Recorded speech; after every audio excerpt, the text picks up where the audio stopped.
Bado sio wewe. Nisikia sauti gani inatoka huko? Mheshimiwa Chiresi. Mheshimiwa Spika, ninasimama kwa kanuni namba 79, lakini pia nasimama kama makamu mwenyekiti wa kamati ya mambo ya nje, ulinzi na usalama.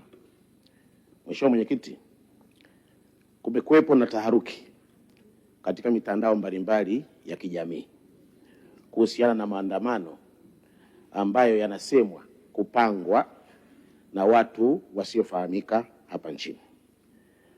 Taharuki hiyo, Mheshimiwa Spika, inaonekana kuwakumba hata watu katika mitaa na vijiji mbalimbali katika nchi yetu. Mheshimiwa Spika, je, swala hili serikali inalifahamu?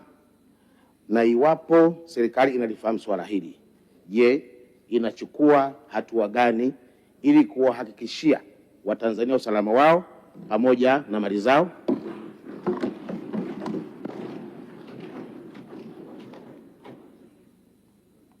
Mheshimiwa Waziri wa Mambo ya Ndani huyu.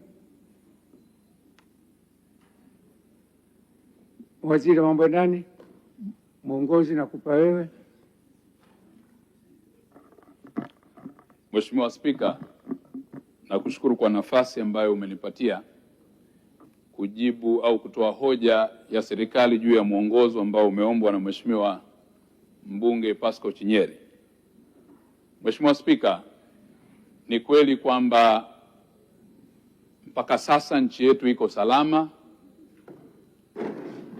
Hali ya nchi yetu ni tulivu na amani ipo kila mahali. Isipokuwa, Mheshimiwa Spika, zipo taarifa mbalimbali ambazo zinaenezwa kwenye mitandao ya kijamii. Wapo baadhi ya watu wanatumia vibaya mitandao ya kijamii, Mheshimiwa Spika, na kuzua taharuki. Wapo wanaosema kutakuwa na maandamano, na maandamano yenyewe sababu hazitajwi, lakini hata wale ambao wamejaribu kutaja sababu ni zile ambazo serikali imekwisha kutolea suluhisho, mojawapo likiwa la katiba mpya, ipo kwenye ilani ya Chama cha Mapinduzi, na hatua mbalimbali zimekwisha kupangwa za kiserikali katika namna ya kuliendea jambo hilo. Lakini yapo maelezo mengine ambayo kimsingi yamekuwa ni ya kichochezi tu, yanafanywa na watu mbalimbali kwenye mitandao ya kijamii. Sasa hatua mbalimbali zimeendelea kuchukuliwa, Mheshimiwa Spika, kuhakikisha kwamba nchi yetu inaendelea kuwa salama. Moja ya hatua ambazo tumeendelea kuzichukua ni kwamba jambo la ulinzi na usalama wa nchi yetu, dhamana hiyo tumepewa Wizara ya Mambo ya Ndani ya Nchi kwa mujibu wa katiba, maintaining order, peace and tranquility, kuhakikisha kuna amani, utulivu na utii wa sheria. Na jukumu hili, Mheshimiwa Spika, ambalo tumepewa, tumekwisha kuanza kufuatilia viashiria vyovyote vya uvunjifu wa amani kwa yoyote ambaye anapanga kuvuruga amani ya nchi hii kupitia mitandao ya kijamii au moja kwa moja katika jamii yetu. Tumeanza kufanya na kuchukua hatua juu ya maeneo ambayo yamepelekea kuleta matishio ya amani. Moja ya maeneo hayo, Mheshimiwa Spika, yamekuwa tukiyashuhudia kwenye mikusanyiko mbalimbali ya watu ambao wamekuwa wakitoa taarifa zinazohusiana na kuvunja amani ya nchi yetu. Mheshimiwa Spika, Jeshi la Polisi Tanzania siku 3 zilizopita lilitoa tamko la juu ya hali ya usalama kuwa ni shwari, lakini litahadharisha watu ambao wamekusudia kufanya uhalifu wa kupanga au kuandaa maandamano yasiyoruhusiwa kisheria. Kwa hivyo, Mheshimiwa Spika, kupitia nafasi hii, moja ni waelekezi na kumwagiza IGP Camillus Wambura atoe maelekezo kwa ma-RPC wote nchini katika mikoa, ambayo yatashuka kwa wakuu wa polisi wilaya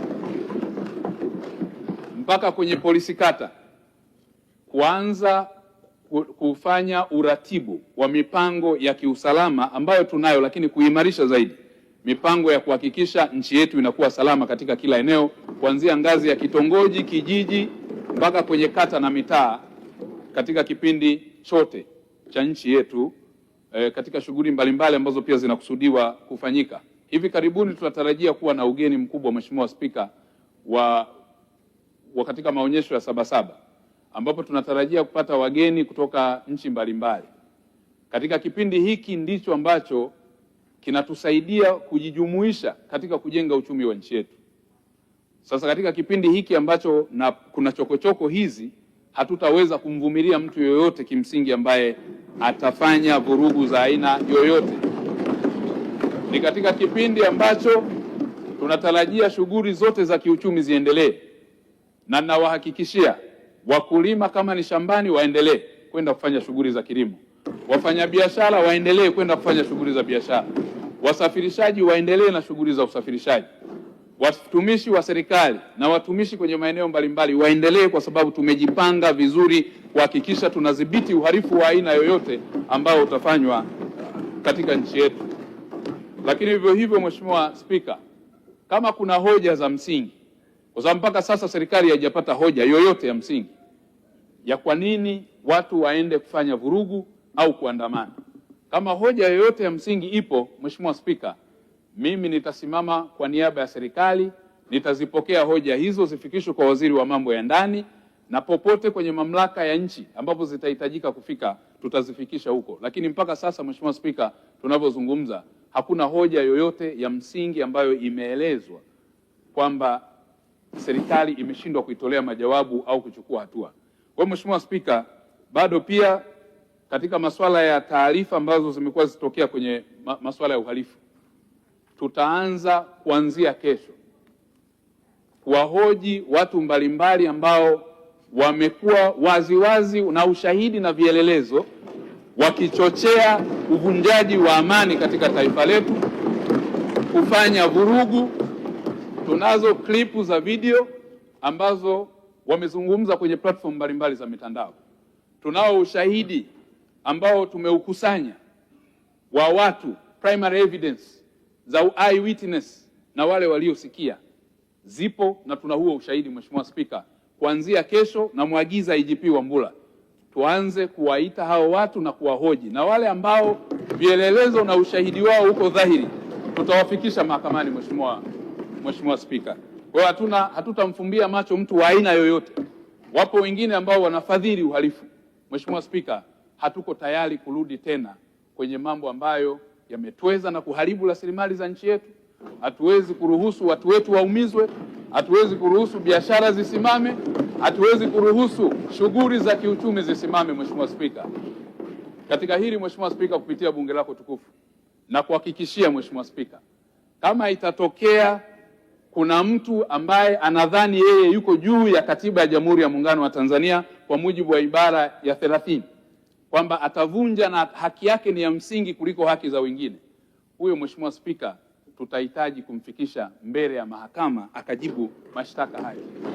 Kama kuna mtu Mheshimiwa Spika anadhani hana wajibu ambao umetajwa kwenye ibara ya 27 ya katiba ya Jamhuri ya Muungano wa Tanzania, wajibu wa kila mwananchi kuilinda nchi yake, kulinda usalama wa wengine, mali za wengine na kulinda taifa lake. Mtu yeyote pia asiyetimiza wajibu, kwa sababu kwenye sheria act or omission, kwa mtu atakayetenda au atakayeacha kutenda kuzuia tendo la uhalifu, nao pia hao Mheshimiwa Spika, na kuhakikisha tutachukua sheria. Niwakumbushe na kutoa rai Mheshimiwa Spika kwamba tunayo sheria, katiba yetu ya Jamhuri ya Muungano wa Tanzania. Nchi hii inaongozwa kwa mujibu wa katiba. Nchi hii ni ya kidemokrasia na inayofuata misingi ya utawala wa sheria, haki za binadamu, na inaheshimu misingi yote ya utawala bora.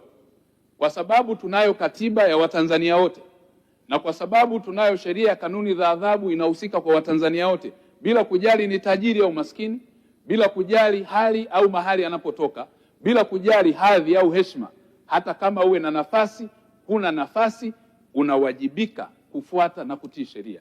Kwa hiyo hatutavumilia Mheshimiwa Spika kwa yoyote yule ambaye atavunja sheria za nchi yetu.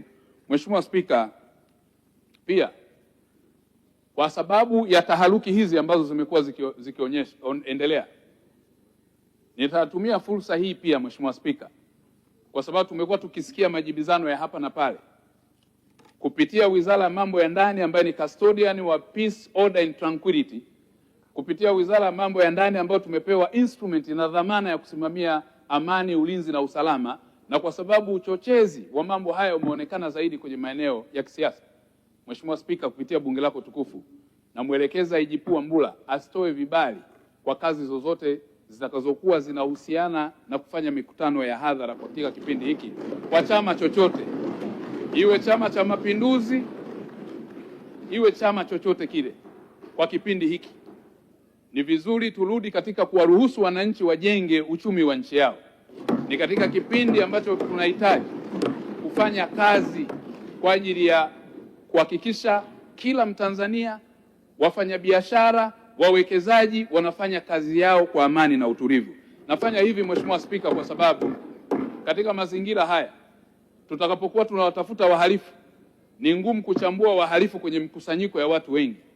Kwa hiyo ni vizuri tujue hata kama hali itaendelea kuwa na matishio haya, kwa sababu wapo ambao wametishia Mheshimiwa Spika, na tumewakamata wengine wana madumu ya petroli, tumewakamata wengine wana silaha, tumewakamata wengine, wapo ambao wanapanga mikakati ya uhalifu. Sasa tukienda kwa hatua hii, tumeendelea kuzuia hata pale Dar es Salaam, Oysterbay na Masaki, baa ambazo hazijafuata utaratibu tunazizuia kwa kipindi hiki zisifanye kazi kwa kufuata sheria ya mazingira ambayo sisi pia ni custodian wa kusimamia enforcement ya sheria. Maeneo yote katika kipindi cha usiku ambayo yana matishio ya usalama, uchunguzi ukifanyika na ikaonekana kuna tension za kiusalama, naagiza kupitia jeshi la polisi, IGP Wambura na MRPC wote na kamati za usalama, msisite kuwafungia katika kipindi hiki, kwa sababu tunahitaji amani na utulivu wa nchi yetu.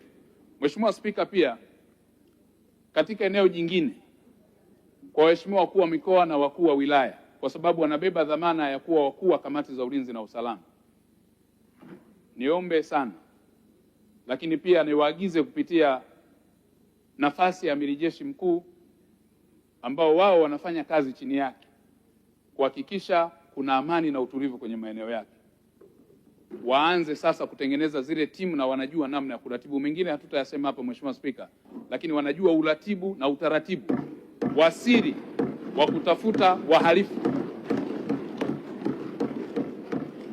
Lakini pia nitumie fursa hii, wamiliki wa hoteli zote, Airbnb, guest houses na lodge nchini kuanza kusajili kila anayeingia mle ndani kwa kutumia vitambulisho vya NIDA. Wageni wote wanaoingia kwenye miji wajisajili. Wanapoenda kwenye hoteli yako au lodge tukakuta kuna watu wameingia hawana vitambulisho, hawaeleweki walikotoka, tutachukua hatua dhidi ya mmiliki pamoja na mhudumu. Mheshimiwa Spika, yapo mengine ambayo ni ya ndani sana ya kimedani, siwezi kuyazungumza kwenye hatua hii, lakini kwa sasa itoshe kusema nchi yetu iko salama, tutaendelea kuilinda, amani na utulivu utaendelea kutamalaki katika taifa letu, na hakuna mtu mwingine yoyote kwa mujibu wa sheria tulizonazo atatupangia namna ya kusimamia usalama wa nchi yetu, taifa letu na rasilimali za nchi yetu. Mheshimiwa Spika, baada ya kusema hayo, naomba nikushukuru sana. Sisi tukitoka hapa tunaenda kufanya kazi hii ili kuhakikisha Watanzania wanakuwa salama, mali zao zinakuwa salama, na uwekezaji wa taifa letu unakuwa salama, wawekezaji wanakuwa salama, na vital installation zote, maeneo muhimu ya utoaji huduma za jamii yanakuwa salama. Hakuna hospitali itafungwa, hakuna soko litafungwa, hakuna kibanda chochote cha biashara kitafungwa. Watu watakuwa salama. Mheshimiwa Spika, asante sana Mheshimiwa Spika.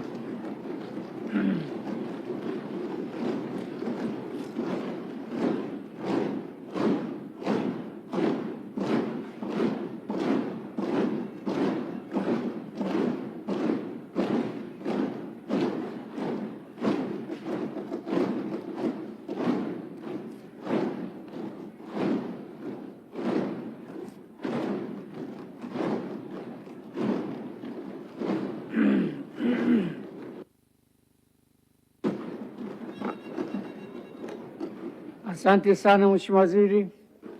Katibu.